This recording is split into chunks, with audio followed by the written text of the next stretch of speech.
Today we discuss chapters 22 and 23.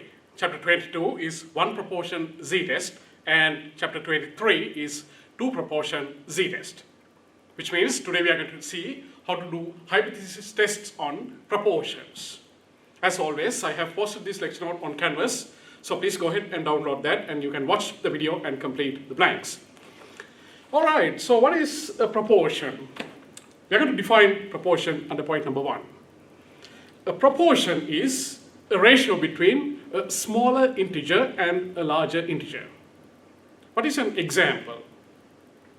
What proportion of my students scored 90 or above for their third exam? Let's say my class has 40 students. Let's say 30 of them scored 90 or above in their third exam. Then the proportion of students who scored 90 or above in the third exam is 30 divided by 40, right? So that's how a proportion can be defined. It is always a ratio between a smaller integer and a larger integer. So always the larger integer goes to the denominator or the bottom. The smaller integer stays on top. A proportion can be defined this way.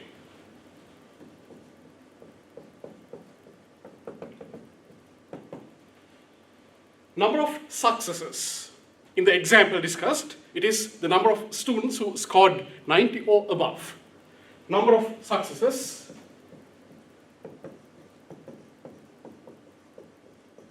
divided by the total number of trials. For the example discussed, I had 40 students in my class.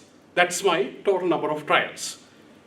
Number of successes divided by the number of trials. This is how you will define a proportion. This can be written down under point number 1. As always in statistics, there are standard symbols given for these quantities. Number of successes is always given by lowercase x. Yes, we also used x for a variable, but this x is different. This x is the number of successes. And the number of trials is given by lowercase n. It's kind of like the sample size. We use lowercase n for the sample size as well. Anyways, the proportions are defined as x over n. Please try to remember x and n with these definitions. X is used for number of successes and n is used for number of trials. These are the same symbols used in your calculator as well. So it's important that you remember the meanings of x and n in the context of proportions. This is given under point number 1. Let's go to point number 2. When we define proportion this way, what's a good symbol for proportion? Because I have a symbol for number of successes and I have a symbol for number of trials. What symbol can be used for proportion? To determine that, I need to first know whether this proportion is a true proportion or an estimated proportion. Or in other words, whether the proportion was calculated for the entire population, using entire data set of the population, using a census. In that case, this must be a parameter. So there is a specific symbol for the parameter, and also when you have just a small sample and estimate the proportion, we have a symbol for the estimated proportion as well. So those are given under point number 2. Proportion, when it's a parameter, that means the true way. We use the letter P. The proportion, when it's a sample statistic or an estimated value, I would say statistic. We still use P, but we also write a little hat on top. So this is read as P hat. This is hat. Proportion statistic is given by P hat, and this is always known because I have a sample. For the sample, I can calculate the proportion. This guy, P, is always unknown unless it's specifically given for a specific distribution. Usually, the population parameter P is unknown. This is just like mu and x bar. Remember, we used mu for the true population mean. We used x bar for the estimated sample statistic of the mean. So x bar is an estimate of mu. Just like that, here we can see p hat is an estimate of p. Now, when you write down the null and the alternative hypothesis, remember that we use the population parameter, not the statistic. You never use p hat in the null hypothesis or the alternative hypothesis statements. For null hypothesis and alternative hypothesis, you must use p, because that's the parameter. Now, for these proportions, we are going to do two types of tests. When you have just one proportion to be compared against a given value, we do something called one proportion z-test. Make sure that it's not just z-test. It is one proportion z-test. The complete test ID is required. If you have to compare two population proportions, in that case we do two proportion z-test. Once again, it is not just z-test. It is called two proportion z-test. Make sure to write down complete test IDs whenever you are referring to any tests of proportions. There is one other thing that's very important. Proportion is always a number between 0 and 1. It can be equal to 0 or it can be equal to 1 as well. But it will never exceed those two limits. P will never be negative. It makes sense. Number of successes cannot be negative. Out of 40 students I have, if nobody scored above 90, then x will be 0. That's the smallest possible number for the proportion of students who scored above 90. So the smallest value possible for proportion is 0. And what's the largest possible value for proportion? If I have 40 students, if all 40 students scored above 90 for my third exam, then it will be 40 divided by 40 situation, which means this is equal to 1. So the largest possible value for proportion is equal to 1. And it will never go above 1. If I have 40 students, there's absolutely no way that 45 students got above 90. That doesn't make sense. Therefore, remember that proportion is always a number between 0 and 1, including those two values. Sometimes you can also write down a proportion as a percentage. In that case, proportion could be considered as a number between 0% and 100%. Mathematically, 0% is equal to 0, 100% is equal to 1. Therefore, there is no contradiction. Remember, if you ever write a negative value for proportion, your answer is completely wrong. And if you ever write something larger than 1 for proportion, your answer is once again completely incorrect. Let's go to point number 3. Under point number 3, I have given you a couple of examples for proportions.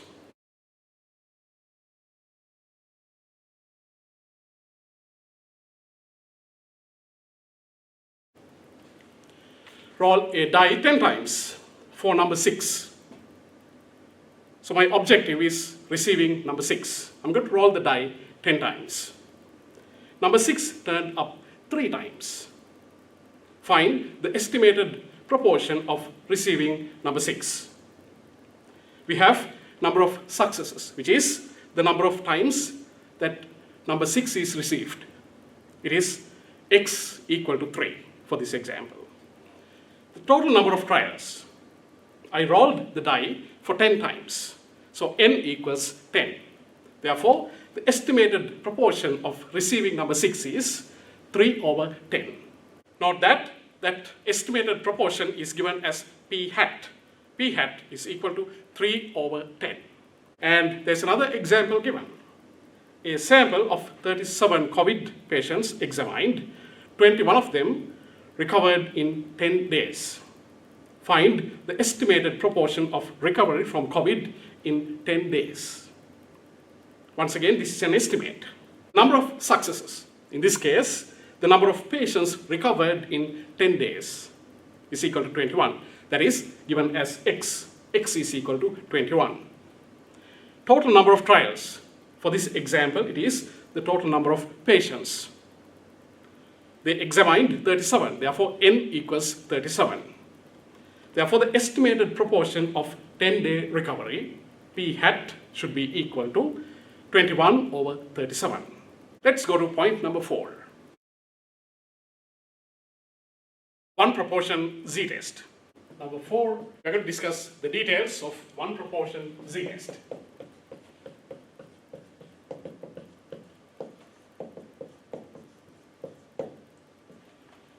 And again, remember, the complete test ID is not just z-test, but one proportion z-test. Whenever necessary, when you have to write down the test ID, please make sure to write the complete test ID, which is one proportion z-test. So the very first step is to see how to write down the null and the alternative hypothesis. Of course, the null hypothesis will always be like P equals P0. Now this P0 should be a value given in the question. Test if the true proportion of 10-day recovery from COVID is equal to, let's say, 30%. In that case, 30%, or in other words, 0.30 is your P0. So likewise, always read the question carefully to figure out what should be this value. It's a numerical value between 0 and 1, and it should be explicitly given in the question. The alternative hypothesis, it could be a left-sided alternative. If it is a left-sided alternative, it will be of the form P is lesser than P0. And if it is a two-sided test, the null hypothesis will be of the form P equals P0. The alternative hypothesis will be of the form P is not equal to P0. If it's a right-sided test, the null hypothesis is same, P equals P0. The alternative hypothesis is P is larger than P0. Now, what are the critical values? Because we have all three test procedures for testing these hypotheses for proportions as well. What are the three procedures? We can construct a confidence interval, 100 minus alpha% confidence interval, and you can see if P0 is found inside of that confidence interval. If it is found inside of that confidence interval, we accept the null hypothesis. If it is not found inside of that confidence interval, we reject the null hypothesis. So we will see how to construct the confidence interval in a minute. And then we also have the test statistic and critical value approach. What could be the critical values for these? Now there will be some form of z-test. Therefore, if your alpha or the type 1 error is equal to 5%, then for left-sided test, the critical value will be negative 1.645. For a right-sided test, the critical value will be positive 1.645. For a two-sided test, there are two critical values at alpha equals 5%. On the left tail, I have negative 1.96. On the right tail, I have positive 1.96. Now those are fixed critical values at alpha equals 5%. We of course have to calculate the z-test statistic, which we can see in a minute. This is a left-sided test, this is a two-sided test, and this is a right-sided test. For testing these hypotheses, we have all three approaches available. What are the three approaches? We can use the confidence interval method, we can use the test statistic and critical value method, and also we have the p-value approach. To derive those tests, we will need the central limit theorem. There's a specific form of the central limit theorem for proportions. Let's see it under point number 5. Point number 5, the central limit theorem for proportions.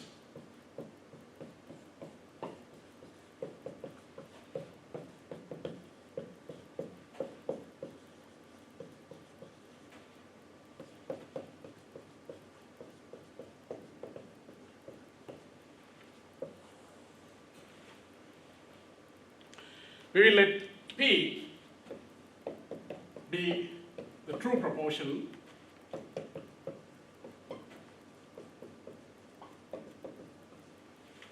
and we will let P hat be an estimated proportion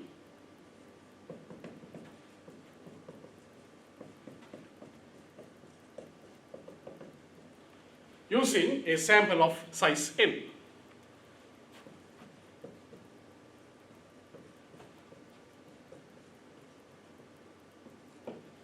That means this n is the number of trials. And that also indicates that I already know the number of successes, which is x, because without x I cannot calculate p hat. So if necessary, we can also add the number of successes. Now this is my symbol for number of successes is equal to x. But x is not required to completely define the central limit theorem.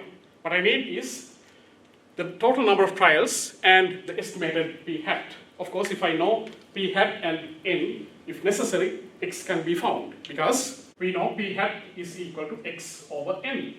So if I know p hat and n, I can automatically find x quite easily.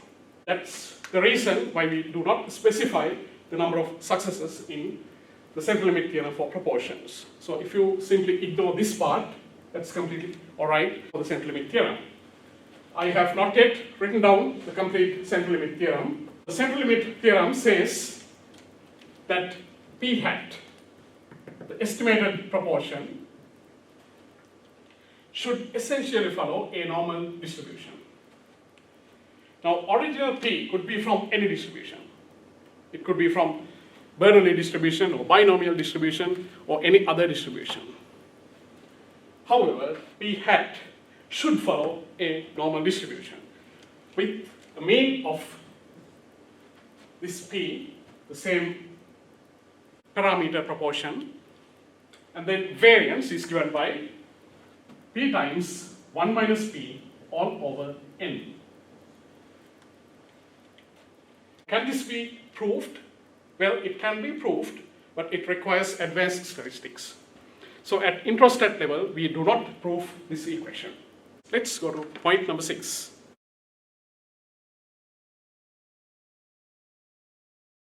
Point number 6, for COVID-19, data to date suggests that 80% of infections are mild or asymptotic. If a sample of 160 patients are examined, part A, what's the distribution of the estimated proportion of mild or asymptotic patients? So when we read this question, we can understand that 80% is the true proportion P, and sample size n is 160.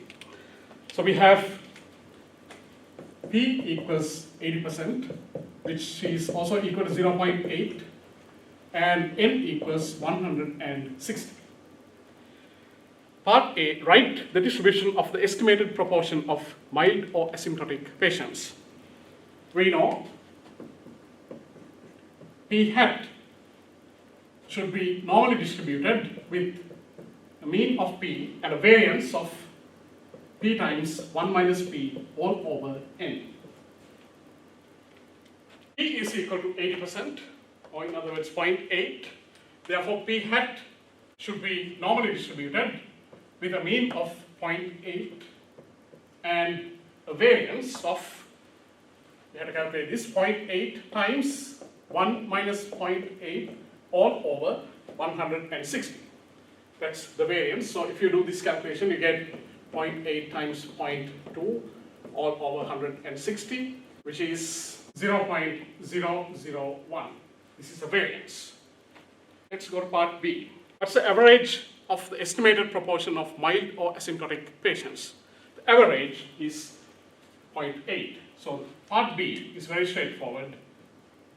Average, this is a normal distribution with a mean of 0.8. Mean is also the average.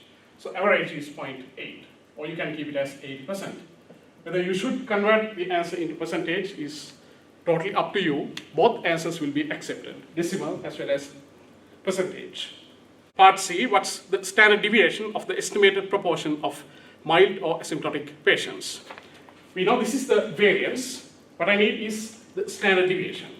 So how do you find the standard deviation using the variance? Standard deviation is equal to square root of the variance.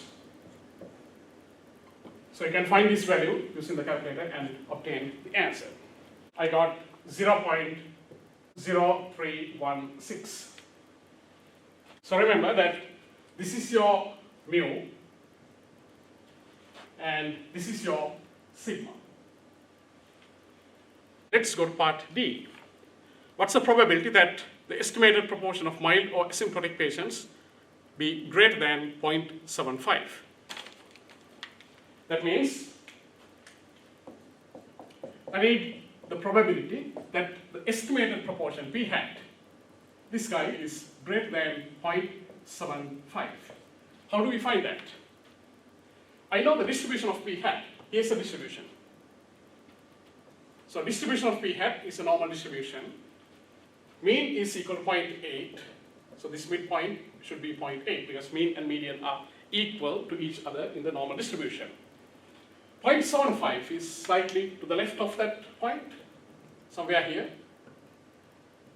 I need to find the probability where the estimated proportion is greater than 0.75. Greater than 0.75 means this shaded area.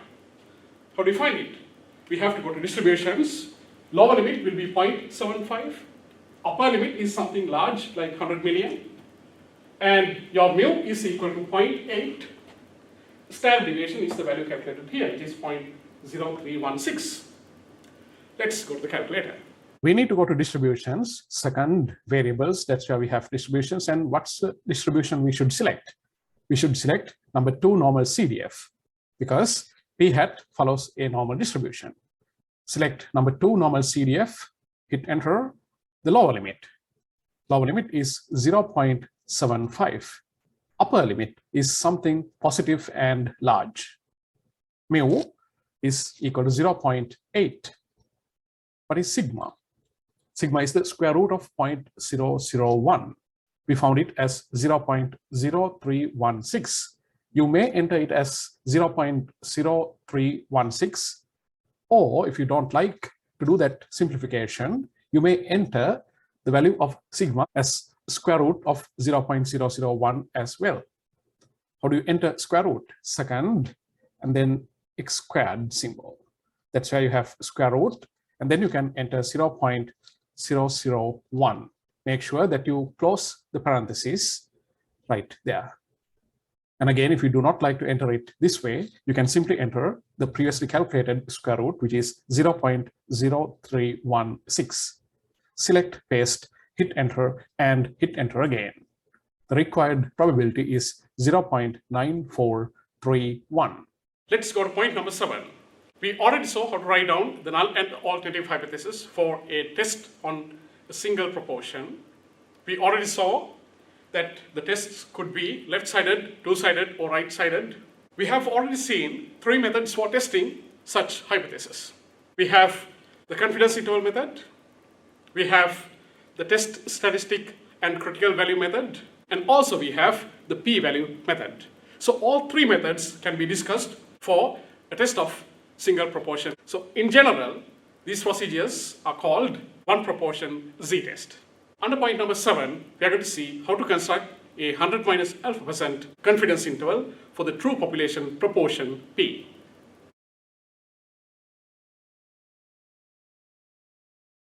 Using your calculator, you can easily construct 100 minus alpha % two-sided confidence interval for true proportion. You have to go to Stat, select Tests, and select one proportion Z interval.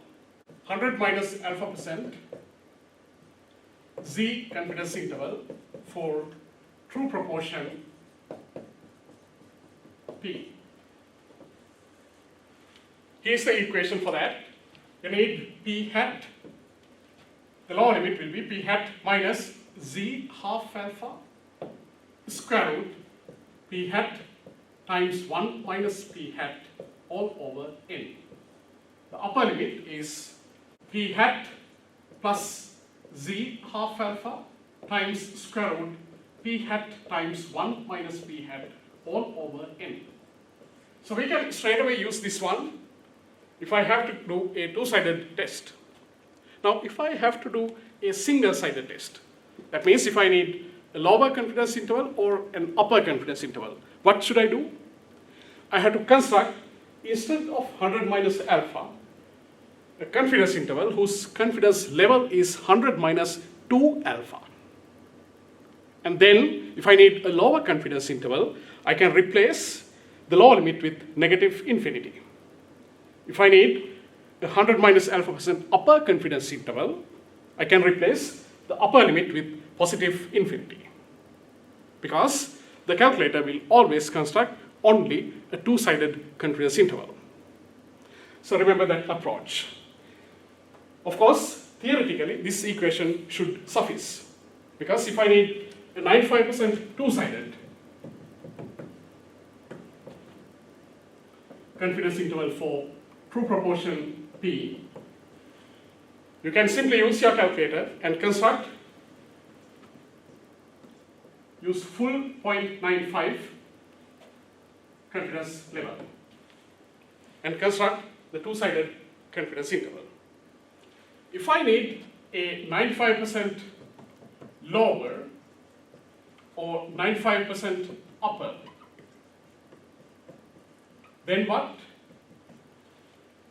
I have to use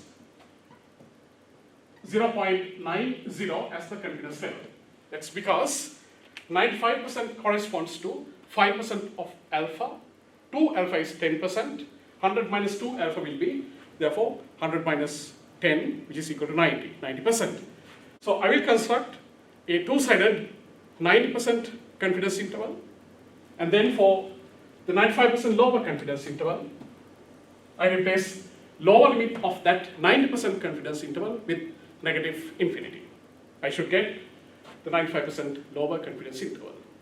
And if I replace upper limit of the 90% confidence interval with positive infinity, I should get 95% upper confidence interval. But there's a small catch. Well, if you keep the answer that way, your answer is correct. Theoretically correct.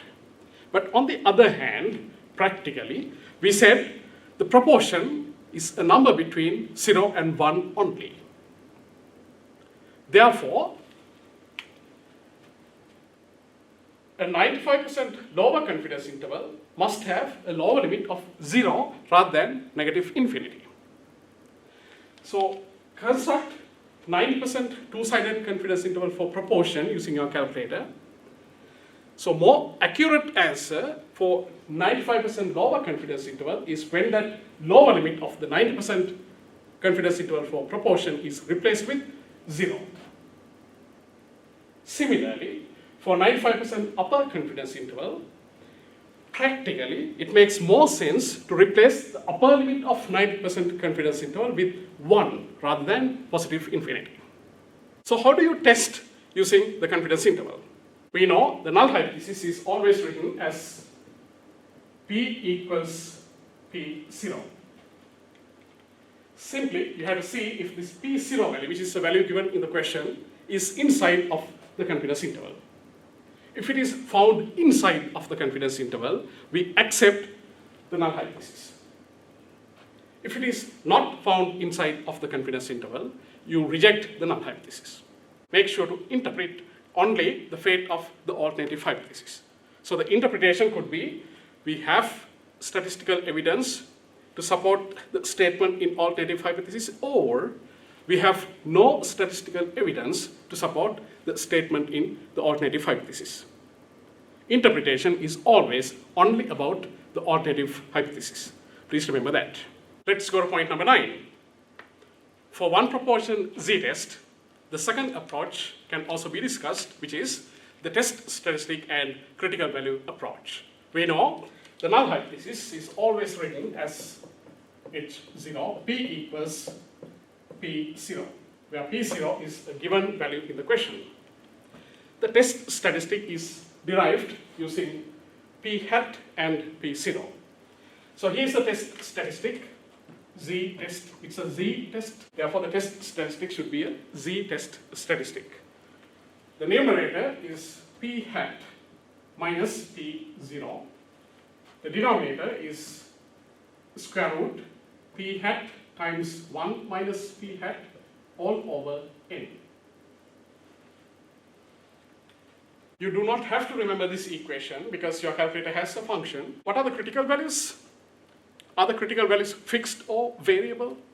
Well, we have specific fixed critical values for left-sided, two-sided, and right-sided tests because we are not doing any t-tests for proportions. We do only z-test. For z-test, the critical values are fixed. We already know how to find them.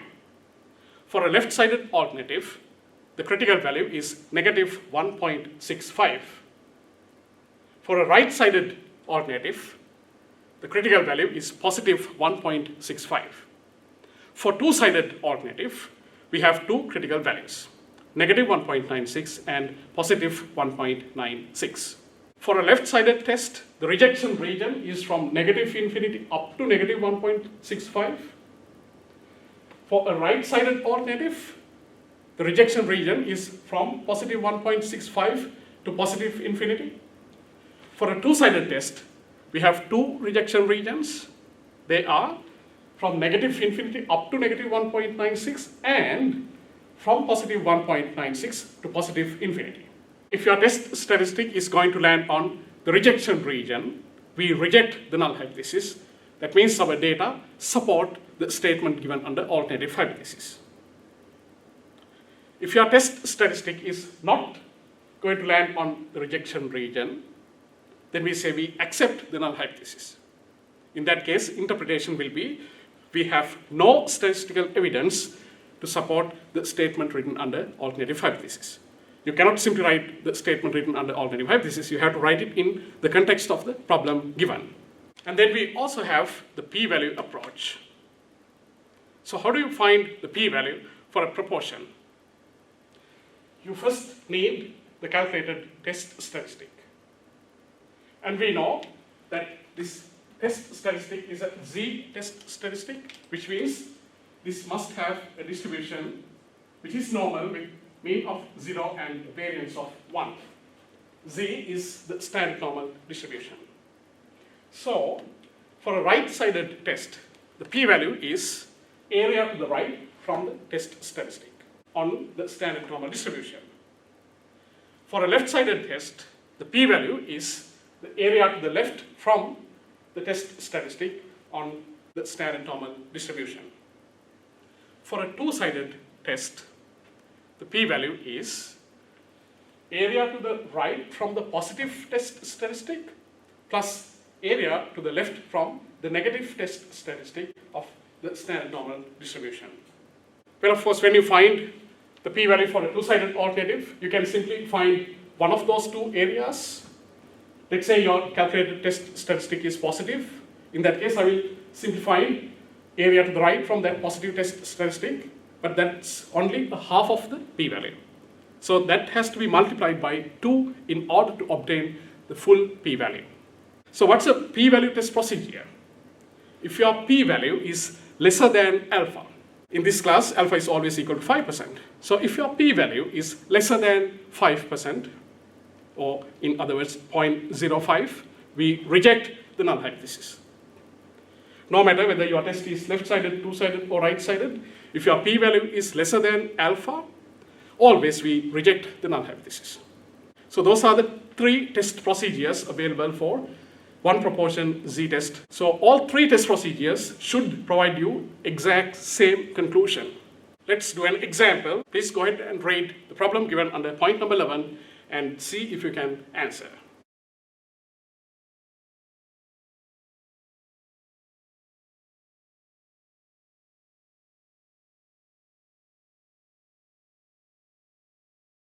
A manufacturer claims that less than 10% of all football helmets have flaws that could potentially cause injury to the wearer.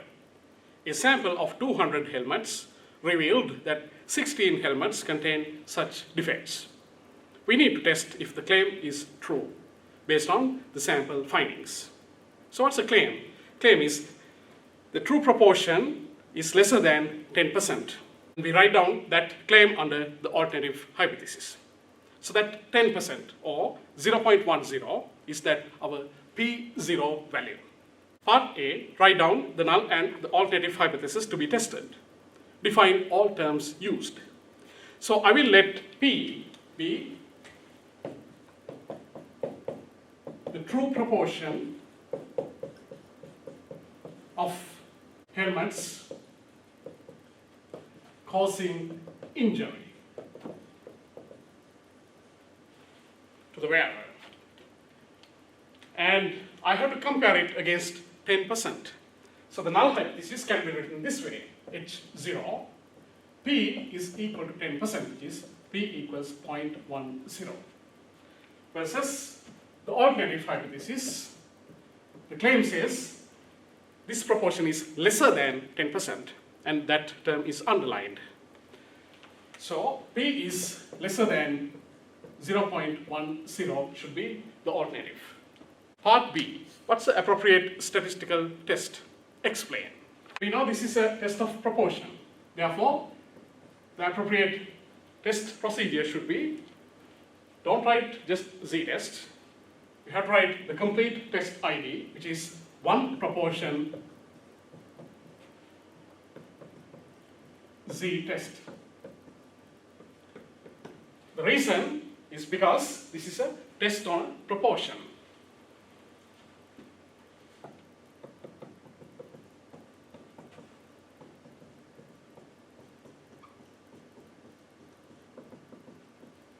Part C, construct a 95% confidence interval and test the hypothesis. Clearly interpret the test result. This is a left-sided test. So I will need a left-sided, or in other words, lower 95% confidence interval. That means our alpha is equal to 5%. But our calculator doesn't have single-sided confidence intervals. Therefore, we construct 100 minus 2 alpha% confidence interval. So 2 alpha will be equal to 10%, 100 minus 2 alpha will be equal to 90%. So we will first construct a 90% two-sided Z confidence interval for true population proportion P. Let's go to the calculator. We're going to construct a 90% two-sided confidence interval. For that, I have to go to Stat, select Tests, and then you scroll down until you see one proportion Z interval. Select A, one proportion Z interval, hit enter. X is the number of successes. X is equal to 16. N is the number of trials. They have a sample of 200 helmets. So N equals 200. Confidence level is 90%. Therefore, it is 0.90. Select Calculate and hit enter. The 90% two-sided Z confidence interval for the true proportion of helmets with defects is from 0.04845 to 0.11155. 90% two-sided Z confidence interval for P is equal to, the lower limit is 0.04845 and the upper limit is 0.11155. But what I need is a 95% lower confidence interval. So the 95% lower confidence interval is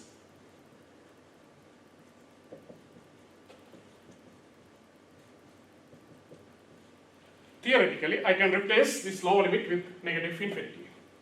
But practically, because proportions exist between 0 and 1, I will write down the lower limit as 0. The upper limit stays same, 0.11155. Now I must see if 10% is inside of this confidence interval.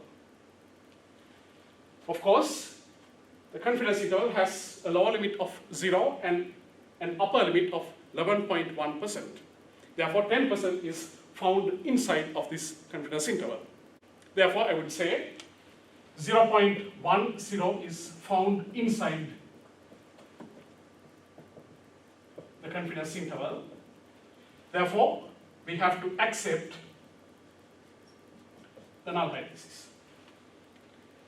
This statement is true, which means our data do not support this alternative. And no matter what happens, interpretation is always only about the fate of the alternative hypothesis. So in this time, we did not have support for alternative. So we have to interpret it as that. I would say we have no statistical evidence. No, because of this. No statistical evidence with 95% probability. 95% probability because my confidence interval is 95%, to conclude that the proportion of helmets causing injury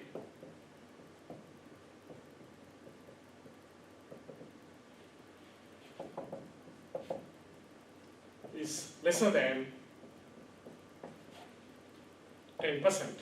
We would say the true proportion.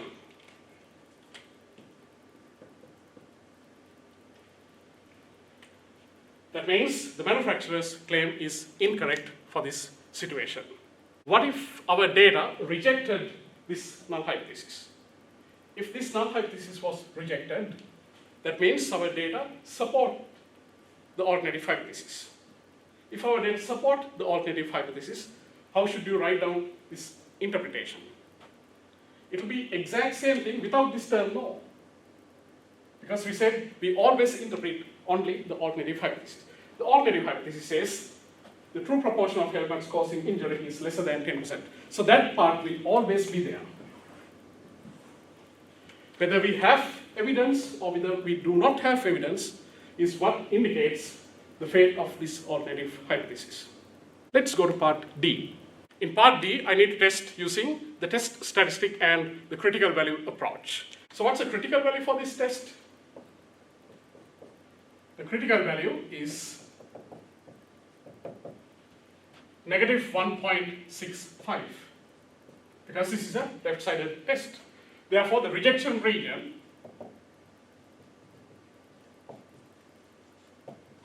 should be from negative infinity up to negative 1.65. Or you can simply draw the standard normal distribution and shade that area. This is negative 1.65. And now I need the test statistic, which we can easily calculate using the calculator. Let's go to the calculator. We need to run one proportion z-test. Go to Stat, select Tests, and then you scroll down and select one proportion z-test, which is given under point number 5. Select 5, one proportion z-test. Hit Enter. The P0 value, we are comparing it against 10%. Therefore, P0 value is 0.10. X is equal to 16, N is equal to 200. Those two values were automatically imported from the previous calculation of the confidence interval. In the next line, you have to define your alternative hypothesis. We wrote down the alternative hypothesis as P is lesser than 10%. Therefore, it is of the form proportion is lesser than P0. Select lesser than P0 and hit Enter. Please make sure to hit Enter. After selecting the correct alternative, you must hit Enter. If you do not hit Enter, the p-value will be incorrect. Skip color, select Calculate, and then hit Enter. Always check the first line of the calculator output. The first line indicates your alternative hypothesis. Our alternative hypothesis is P is lesser than 10%, or in other words, P is lesser than 0.1. That exactly is what we have in the first line. Therefore, we can go ahead and use rest of the output without any hesitation. The second line indicates the calculated z-test statistic, which is negative 0.9428. The third line indicates the p-value for the test. The p-value is 0.1729. The calculated test statistic is negative 0.9428. Now that value is clearly in the white region, somewhere here. Therefore, also once again, we accept the null hypothesis because this is not in the rejection region. I would say accept null hypothesis, which means we get the same interpretation. The same interpretation which we wrote down earlier. Therefore, you do not have to write down the interpretation again under point D. Let's go to point E. We need the p-value of the test. p-value is equal to 0.1729. Now this is clearly larger than alpha. To reject the null hypothesis, we need the p-value to be smaller than alpha. Since the p-value is larger than alpha, we once again accept the null hypothesis, which means we get the same interpretation as earlier. Same interpretation. Therefore, we do not have to interpret again. Remember, accepting the null hypothesis or rejecting the null hypothesis is not the final step. This is a technical intermediate step only. Final step of a hypothesis test is the full interpretation. Interpretation we already draw down here. Now we can go to the next step of comparing two population proportions. To compare two population proportions, we do something called two-proportion z-test. Once again, we only have a z-test for that purpose as well. There's no t-test to compare proportions. However, it is not just z-test. Please remember the complete test ID, which is two-proportion z-test. Before comparing two true proportions, we must first obtain two samples and estimate sample proportions. When you have just one sample, if I have number of successes as x, and if I have number of trials as n, the proportion was calculated as p hat for the sample. That was equal to x over n. Now, in this case, we are going to have two samples, sample 1 and sample 2. For the first sample, we will take n1 number of trials. There may be x1 number of successes. For the second sample, we can take n2 number of trials, and let's say there are x2 number of successes. Now, for these two samples, we can calculate proportions, estimated proportions. For sample 1, we will write it as p1 hat. That should be equal to x1 over n1. For the second sample, we can calculate an estimated proportion. Let's say it's given by p2 hat. That should be equal to x2 divided by n2. Now those values should be remembered as that, because your calculator also uses x1, n1, x2, n2 for the calculation of proportions. When you run hypothesis tests, remember, you do not use p hat in the statements of null and the alternative hypothesis. So these are estimates. True values, true proportions will be P1 and P2. P1 is the true proportion for the population 1, where the sample 1 was taken. P2 is the true proportion for the second population, where sample 2 is taken. When you write down the null and alternative hypothesis, you use P sub 1 and P sub 2. We never use P hat 1 or P hat 2. Let's go to point number 13. It indicates how to write down the right-sided, two-sided, and left-sided tests for two-proportion z-test. To compare two proportions also, we have all three methods, which means you can construct a confidence interval, you can use the test statistic and critical value approach, also you can use the p-value approach. Now, how do you construct a confidence interval? There are two proportions. When you have two proportions, remember, your null hypothesis is written as P1 equals P2. So, if you construct a confidence interval for P1 minus P2, then we are done. Because if this null hypothesis is true, it is same as writing down P1 minus P2 is equal to 0.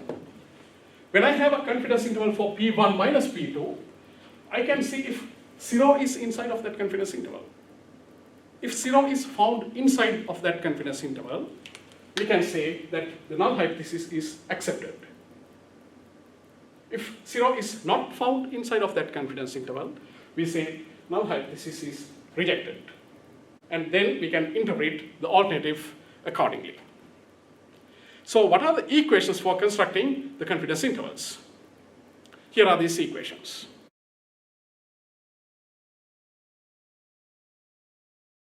Now that equation is for two-sided confidence intervals. Of course, that's basically all you need, because using your calculator, you can only construct a two-sided confidence interval. And you know how to do a single-sided confidence interval. Let's say 95% two-sided confidence interval. We use 0.95 confidence level and construct the 95% two-sided confidence interval for P1 minus P2 using the calculator.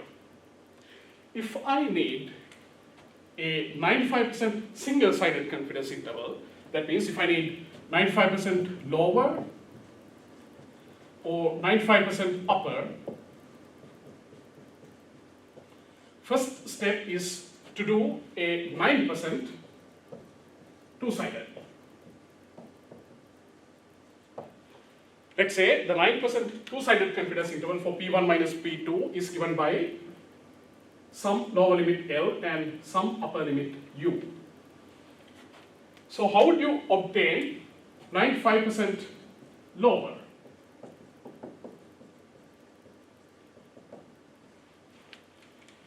Theoretically, it's correct to replace this lower limit with negative infinity and keep the same upper limit U. But practically, we are constructing a confidence interval for the difference of two proportions. Each proportion can exist between 0 and 1 only. Therefore, difference of P1 minus P2 cannot go up to negative infinity. Difference between two numbers, both existing between 0 and 1, will never reach negative infinity. So what's the smallest possible value practically for the lower limit? It's -1, because P1 could be 0, P2 could be the largest, which is 1. In that case, the smallest possible value for a lower confidence interval of P1 minus P2 is -1. So it's more correct to write down this as -1 to U. Similarly, if I need 95% upper, theoretically, it's correct to write L, upper limit being replaced with positive infinity. But practically, the largest possible upper limit is not infinity. We get the largest possible upper limit if P1 is equal to the largest possible value and P2 is equal to the smallest possible value. Which means if P1 is 1 and P2 is 0. In that case, I get 1 minus 0, which is equal to 1. So the lower limit stays same as L, but the upper limit should be practically equal to 1. So your answers for P1 minus P2 single-sided confidence intervals will be more correct if you write it using these specific lower and upper limits. However, on the other hand, just like earlier, even if you use negative infinity and positive infinity, your answers are theoretically correct and I will not take any points off. To test the hypothesis, simply look at the confidence interval and see if 0 is found inside of the confidence interval. If 0 is found inside the confidence interval, go ahead and accept the null hypothesis. Otherwise, reject the null hypothesis and do the interpretation accordingly for the alternative hypothesis. The second method for testing is the test statistic and critical value method. Here's the equation for test statistic.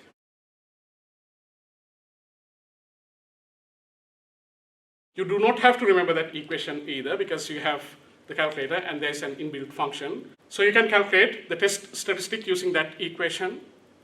And again, we have fixed critical values for left-sided test, two-sided test, and right-sided test. For a left-sided test, we have -1.65. So the rejection region is from negative infinity up to negative 1.65. For a right-sided test, the critical value is positive 1.65. The rejection region is from positive 1.65 to positive infinity. For a two-sided test, we have plus or minus 1.96 as the critical values. We have two rejection regions. Negative infinity up to negative 1.96 is one rejection region. The other rejection region is from positive 1.96 up to positive infinity. So if your test statistic is going to land on the rejection region, which is determined based on the alternative hypothesis, then you reject the null hypothesis. Otherwise, you accept the null hypothesis. Interpretation should always be done in the context of the problem for the alternative hypothesis. Of course, you do not have to write down the same interpretation again and again after writing it down one time under confidence interval approach. And then the third method is the p-value approach. Once you have the test statistic, which is a z-test statistic, we know the distribution that should be used, which is the standard normal distribution, which means a normal distribution with a mean of 0 and a variance of 1. In that case, I can find the p-value. How do you find the p-value? For a right-sided alternative, the p-value is area to the right from the calculated test statistic of the standard normal distribution. For a left-sided test, the p-value is area to the left from the calculated test statistic of the standard normal distribution. And for a two-sided test, we have to add two areas together to get the complete p-value. Take the calculated test statistic, take the positive value as well as the negative value.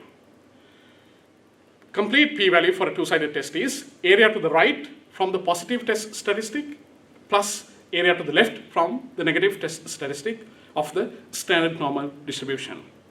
Practically, you can just find one of those areas and multiply by 2 in order to obtain the complete p-value.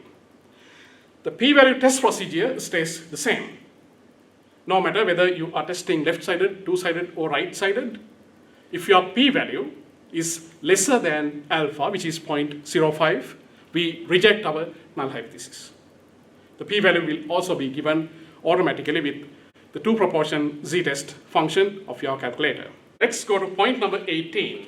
There's an example given. Please go ahead and read and see if you can answer.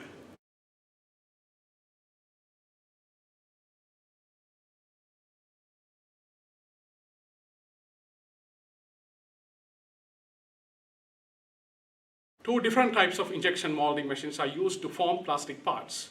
A part is considered defective if it has excessive shrinkage or is discolored. Two random samples, each of size 300, are selected, and 15 defective parts are found in the sample from machine 1, while 8 defective parts are found in the sample from machine 2. We need to test if the proportions of defective parts are different between the machines. Part A, write down the null and the alternative hypothesis to be tested. It's very important to clearly define the corresponding proportions. So for part A, I will let P1 be the proportion of defectives from machine 1. I will let P2 be the proportion of defectives from machine 2. I need to test if there's any difference between those two true proportions. So I will write down the null hypothesis as P1 is equal to P2 versus the alternative hypothesis should be P1 is not equal to P2. And then part B, what's the appropriate statistical test? Explain. It's a z-test, but the complete ID should be written, which is 2 proportion z-test.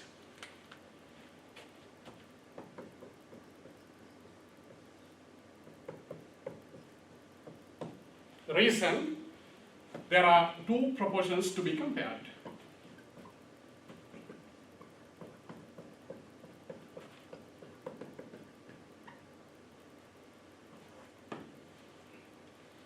Part C, construct a 95% confidence interval and test the hypothesis. Clearly interpret the test result. This is a two-sided test. Therefore, I can straight away construct a 95% two-sided Z confidence interval for P1 minus P2. Let's go to the calculator. We need to calculate a 95% two-sided confidence interval for the difference of two proportions. For that, we have to go to Stat, select Tests, and then scroll down until you see two proportion Z interval. Select B, two proportion Z interval. Hit enter. Now you can enter the given statistics. X1, 15 defective parts are found from the sample of machine 1. So X1 is equal to 15. N1, two random samples, each of size 300. Therefore, N1 equals 300. N2 is also equal to 300. X2, 8 defective parts are found in the sample from machine 2, which means X2 equals 8. N2 equals 300. Confidence level. We need a 95% two-sided confidence interval. Therefore, we use the complete confidence level of 0.95. Select Calculate and then hit enter. Make sure that you hit enter only one time. The 95% two-sided Z confidence interval for the difference of the two true proportions is from negative 0.0073 to 0.054. So the 95% Z confidence interval for P1 minus P2 is equal to, the lower limit is negative 0.0073. The upper limit is 0.054. So this confidence interval is for P1 minus P2. Now, according to the null hypothesis, if P1 is equal to P2, P1 minus P2 should be equal to 0. So I have to see if 0 is inside of this confidence interval. Yes, of course, the lower limit is negative, the upper limit is positive. Therefore, 0 is found inside of the confidence interval. Therefore, we have to accept the null hypothesis. I will say 0 is found inside of the confidence interval. Therefore, I will accept the null hypothesis. Accept the null hypothesis means our data do not support this statement. Interpretation should be done for alternative only. So we will write down the interpretation. Interpretation is we have no evidence because of that reason. Then H1 inverts. The proportion of defectives from machine 1 is not equal to the proportion of defectives from machine 2. So we will say we have no statistical evidence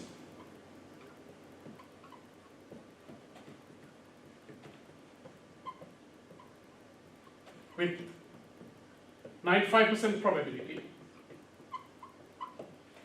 to conclude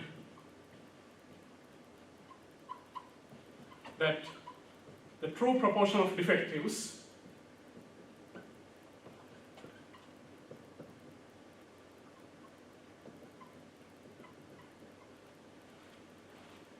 from machine 1 is different from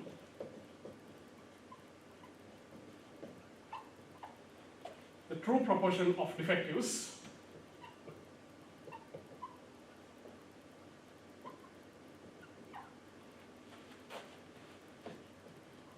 from machine 2. Now there's one thing important to remember. Here we only say we have no evidence, of course with 95% probability, to conclude that these two proportions are different. No evidence to conclude the two proportions are different. That's how you should interpret. But you should never interpret this as we have evidence to conclude that the true proportions are equal. Even though we accepted the null hypothesis, it was just not rejected with respect to this alternative. So writing we have evidence to conclude that the true proportions are equal is a too strong statement than what our test gives us. Our test only says we have no evidence to conclude that these proportions are different. Let's go to part D. Test the hypothesis using the test statistic method. You get the same answer. For part D, what should be the rejection region? Now this is a two-sided test. Therefore, we have two critical values. This is a standard normal distribution. Keep half of alpha, which is 0.025 on each tail. So this point will be negative 1.96. This point will be positive 1.96. I need to calculate the z-test statistic. If it is going to land on unshaded interval, I have to accept the null hypothesis. Let's go to the calculator and find the test statistic. We need to calculate the z-test statistic using the two proportion z-test. For that, we will go to Stat, select Tests, and then you scroll down until you see two proportion z-test. Select number 6, two proportion z-test. Hit enter. x1 equals 15, n1 equals 300, x2 equals 8, n2 equals 300. Those are all automatically imported from the previous calculation of the confidence interval. In the next line, you should select the correct alternative hypothesis. This is a two-sided test. The alternative is P1 is not equal to P2. Select not equal to P2 and hit enter. Skip color, select calculate, and then hit enter again. Check the first line always. It should indicate your alternative hypothesis. P1 is not equal to P2.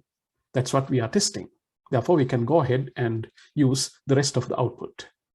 The second line indicates the z-test statistic, which is 1.488.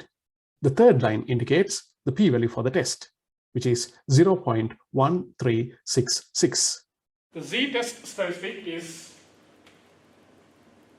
1.488. Of course, 1.488 is in the unshaded interval.